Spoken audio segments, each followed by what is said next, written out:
کہ امیر شریعت خلیفۃ المسلمین ہے. ہم یہ نہیں کہتے کہ یہ عمارت خلافت ہے، لیکن یہ بات ضرور کہتے ہیں کہ یہ اقامت دین علی منہاج النبوہ کی ایک شکل ہے جو خلافت کی نظیر کرتا ہے. اور اس کی دلیل ایک دو نہیں، وقت نہیں ہے کہ میں دلائل پیش کر سکوں. صرف ایک بات عرض کرتا ہوں جو سمجھنے کے لیے بہت واضح ہے. جنگ موتا کے موقع پر آقا و مولا جناب محمد رسول اللہ صلی اللہ علیہ وسلم نے ملک شام بھیجا ایک قافلہ جس کو جنگ موتا کے نام سے سب لوگ جانتے ہیں تاریخ و سیرت کی کتابوں میں. آقا صلی اللہ علیہ وسلم نے لشکر کا کمانڈر اور امیر جیش مقرر فرما دیا اور فرمایا کہ اس لشکر کا امیر زید بن حارثہ، جھنڈا اس کے ہاتھ میں دیا، ان کے ہاتھ میں دیا. فرمایا کہ اگر یہ شہید ہو جائیں تو اس کے بعد یہ جھنڈا جعفر رضی اللہ تعالیٰ عنہ کے ہاتھ میں جائے، اور اگر وہ بھی شہید ہو جائیں تو تیسرا امیر بھی مقرر کروا دیا حضرت عبداللہ بن رواحہ کے ہاتھ میں جھنڈا جائے. بخاری شریف کے کتاب المغازی میں، کتاب الجہاد میں، کتاب الجنائز میں اور تفسیر اس کی فتح الباری میں تفسیر کے ساتھ حضرت انس بن مالک رضی اللہ تعالیٰ عنہ روایت فرماتے ہیں کہ یہ قافلہ تو گیا، آپ صلی اللہ علیہ وسلم مدینہ منورہ میں تشریف فرما ہے، صحابہ جنوں میں لیے ہوئے ہیں آپ کو. آپ صحابہ سے فرماتے ہیں وعین رسول اللہ صلی اللہ علیہ وسلم تذرفان، آنکھوں سے اشتباہ آنسو جاری ہے، اور آقا فرماتے ہیں کہ زید شہید ہو گئے. پھر آقا نے فرمایا کہ جعفر بھی شہید ہو گئے، اب جھنڈا عبداللہ کے ہاتھوں میں. پھر آقا نے فرمایا کہ عبداللہ بھی شہید ہو گئے، اب جھنڈا خالد بن ولید کے ہاتھ میں آیا ہے، اور اللہ نے ان کے ہاتھ پر فتح کر دی. سوال یہ پیدا ہوتا ہے کہ رسول اللہ صلی اللہ علیہ وسلم نے تو امیر نامزد کیا تھا، ایک دو تینوں شہید ہو گئے. حضرت خالد بن ولید کو تو امیر نہیں بنایا تھا، لیکن جب تینوں شہید ہو گئے امیر لشکر تو مسلمانوں نے اپنے مشورے سے حضرت خالد بن ولید کو امیر جیش بنا لیا.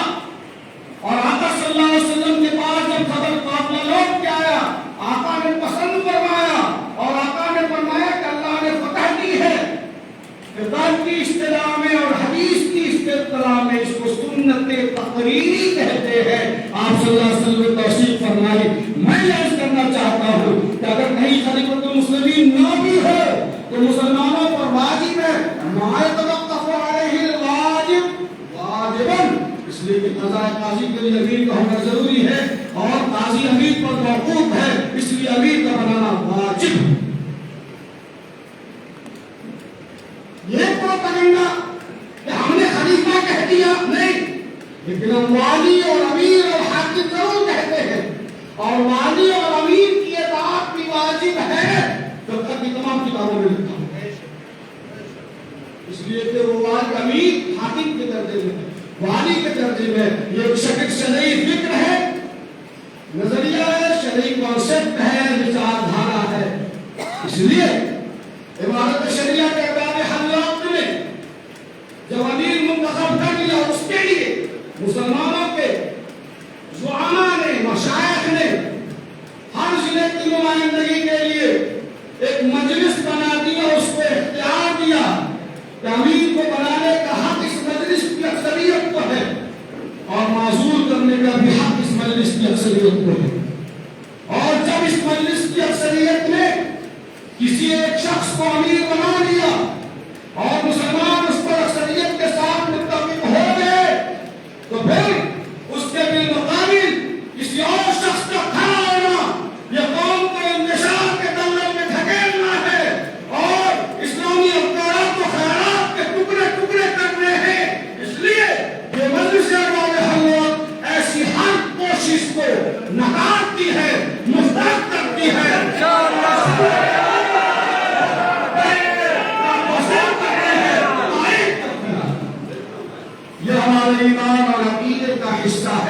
یہ کوئی رسم نہیں ہے، یہ کوئی مذاق نہیں ہے۔ اس لیے میرے بھائیوں، بزرگوں کی جو امانت ہے اور فکر امانت شریعہ کی شکل میں ہم نے اس کو آبزرو کر رکھا ہے، اس امانت کی حفاظت کرنا ایک ایک مسلمان کی ذمہ داری۔ میں حضرت مولانا سید محمد ولی رحمانی رحمۃ اللہ علیہ یہ فرمایا کرتے تھے کہ امانت شریعہ یہ کوئی در و دیوار کا نام نہیں ہے، اس بلواری شریف میں واقع بلڈنگ کا نام نہیں ہے، اس مہا ہال کا نام نہیں ہے۔ امانت شریعہ ایک فکر ہے، اور یہ فکر مدھوبنی اور چمپارن کے اس مسلمان کے قلب و جگر میں ہے۔ یہ امانت شریعہ چلتی پھرتی امانت شریعہ ہے۔ یہ فکر جھارکھنڈ کے اس مسلمان کے قلب و جگر میں ہے، وہ اپنی ذات میں امانت شریعہ ہے۔ یہ بلڈنگیں تو بنیں گی، بکھریں گی، ٹوٹیں گی، پھر بنائی جائیں گی، لیکن فکر جب ٹوٹ جاتے ہیں تو دوبارہ تعمیر اس کی نہیں ہو پاتی۔ اس لیے ہم اس امانت کی حفاظت کرتے رہے ہیں اور انشاءاللہ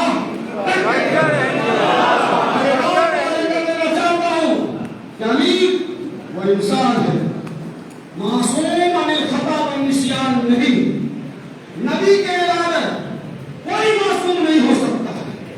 یقین مانیے، ہو سکتا ہے کسی چیز کو ہم سمجھتے ہوں کہ مناسب نہیں ہے، وہ سمجھتے ہیں مناسب ہے۔ ہو سکتا ہے کسی چیز کو ہم مناسب سمجھتے ہو اور وہ مناسب نہ سمجھتے ہو۔ اس کے لیے ایک دو نہیں کئی کمیٹیاں بنی ہوئی ہیں اور پورے بہار سے جھارکھنڈ اور بنگال کے ارباب علم و دانش پر مشتمل کمیٹیاں بنی ہوئی ہیں۔ آپ اپنی بات رکھیے، ہمیں پورا حق ہے کہ جیسے سیدنا عمر فاروق کے دامن کو ایک دیہاتی نے بھگے مجمے میں پکڑ کے سوال پوچھ لیا، میں پورے وسوخ کے ساتھ علماء اور قضات کے درمیان یہ بات کہتا ہوں، اگر کوئی واقعہ ہے جو امت کے مفاد میں ہے اور ہونا چاہیے، آپ حضرت امیر شریعت سے عرض کیجئے، وہ سنیں گے اور حل نکالیں گے۔ حضرت امیر شریعت نے یہ طے کیا ہے کہ ہم منقبت سننے والے نہیں ہیں، ہم تنقید برائے تعمیر کے لیے تیار ہیں۔ شرط یہ ہے کہ تنقید برائے تخریب نہ ہو، ورنہ یاد رکھیے ہم اس کے خلاف آہنی کی بات کریں۔ اس لیے میرے بھائیوں، آج یہ مجمع طے کرے گا کہ امانت شریعہ کی جو امانت بزرگوں نے ہمارے حوالے کی ہے، ہم ہر حال میں قومی اثاثہ کی حفاظت افکار کے ساتھ، خیالات کے ساتھ، اس کے تمام ادارے کے انفراسٹرکچر کی بھی حفاظت کریں گے انشاءاللہ۔ اور ہر ایسے فتنے کو جو امانت شریعہ کی راہ میں رونا بنے یا امیر شریعت کی سنتات کی راہ میں رونا بنے، ہم اس کو ہر حال میں کچلنے کے لیے تیار ہیں۔ میں یاد کروں